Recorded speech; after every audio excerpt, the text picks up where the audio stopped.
G'day, it's Rob here again. Well, the other day we were looking at furnaces for melting aluminium, and I showed you this old air compressor tank I was thinking about using for a new one. And I showed you an aluminium rim that was here at the time in one piece off of an old Toyota 88 Celica. And you can see it's all cut up. Now, I've sectioned it up, and yeah, I'm doing the video because I had a number of inquiries about how do I go about sawing up those rims, you know, because they're quite a big bulky item, and people were saying, well, how do you do it, you know, what's the easiest way? And so I thought, okay, I'll show you. I'll cut up a bit more, and yeah, we'll go in the shed and have a look at what I use. This is the end result we want. We'll cut it into pieces that will go into the crucible. You can see it's thick and thin, pretty thick there, look at that. And I've sawn through that no problems. Same there. And what I do is I basically cut the spokes out of the mag, or the aluminium rim, and then once I've cut the centre out and cut the centre up, well then I just section the rim, because the rim is the thinnest part, and a little bit easier to cut. So that's what we're aiming to do. That's what we're aiming to get, and we're going to do it with as little mess as possible and quick. When I first started, I used a circular saw with tungsten tip blade, and it made a hell of a mess, a humongous mess. It took me hours to clean it up. I'd never do that again or recommend it. But what I use now is one of these, and this is the way to do it. Reciprocating saw, or sawzall as they call them in the States. This is a cheap one. It's been a good unit, it's done a lot of work. And it's like a big jigsaw, and you can get all sorts of different blades to go in them. They'll cut wood, metal, cement, anything you get it to throw at it. Just put the right blade in and yep, away you go. And this is ideal for cutting up those aluminium rims. You can get all sorts of blades, as I said. A selection of mine, all well used. And I mean, that's for cast iron, fiberglass, ceramic. I've never used that. Got a couple of those.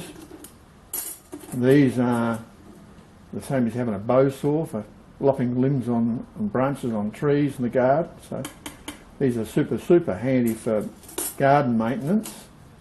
They're a lot safer to use these things than a chainsaw, you know.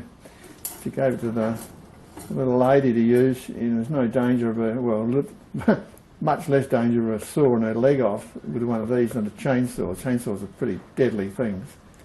So yeah, these are a lot safer.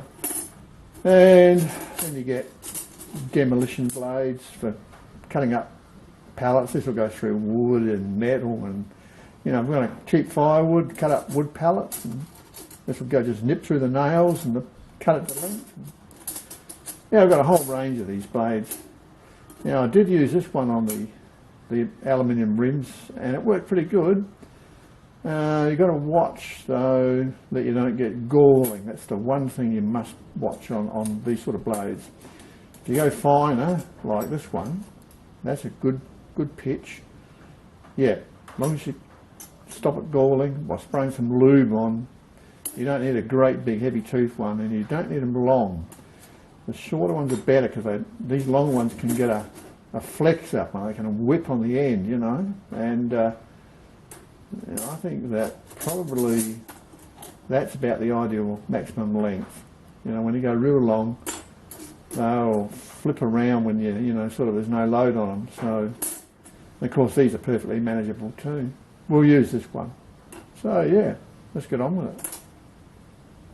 Now the lube we're going to use is just a bit of homebrew. It's 4 or 5 parts kerosene to 1 part car engine oil. This is an old recipe, it's been around for years, old timers recipe for cheapskates. Don't want to spend money on lube. But you won't get dermatitis from this because it's not water based, and you know, easy to make, does the job. I use it for just about everything, and yeah, even thread tapping. I mean, it's not the perfect thing, but it works okay, no problem. Alright, so when you do your cuts, just squirt some of this on the area you're going to cut through first, and you won't get any galling. Otherwise, if you try and cut it dry, the blade will gall up and then it'll just stop cutting. So yeah, I'll give you a demo.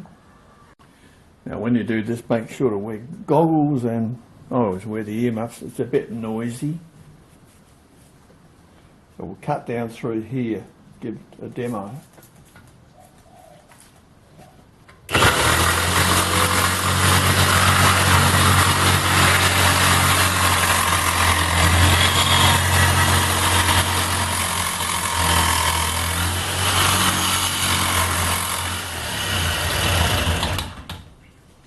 Just give it a squirt every so often. You'll be right. Stops galling.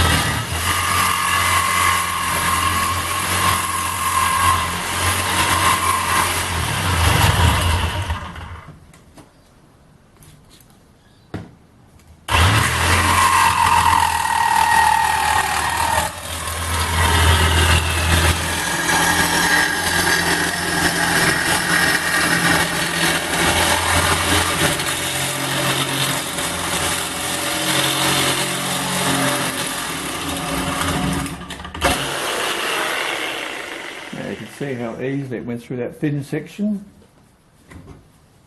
And we can just hit that with a hammer now.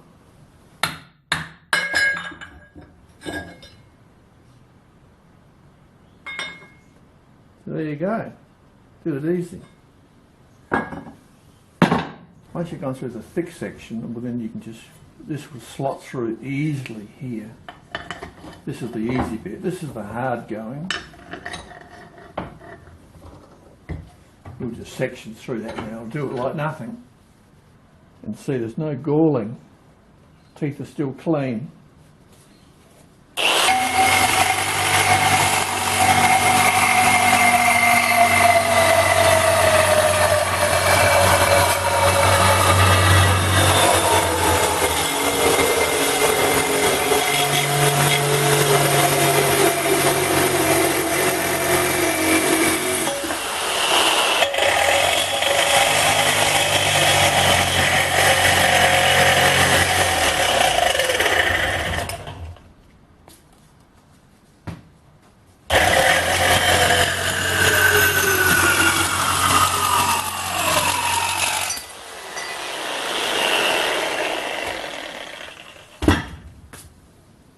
The kerosene oil mix makes it much faster. And the teeth, look at that, there's no galling at all. Oh, a bit of a bend in the end. I'll have to straighten that out. But I mean, that blade's done a whole alloy wheel rim, or a couple actually. It's lost a few teeth, but it's still doing the job, you know. So there you go, guys and gals, that's how you do it. Simple way to do it, and very little mess. I'll pan back. So you can see the tiny bit of mess here, and down on the floor there's a little bit. Bugger all really, so that's it. I'll put a bit of cardboard there to stop it going in under the bench. But, so that's what you want, a Sawzall. Doesn't have to be expensive. With a metal cutting blade in it, medium metal cutting blade. These have got to be one of the best machines ever invented. They are fantastic. Okay, that's it from me. Hope you got something out of it. See you next time. Cheers.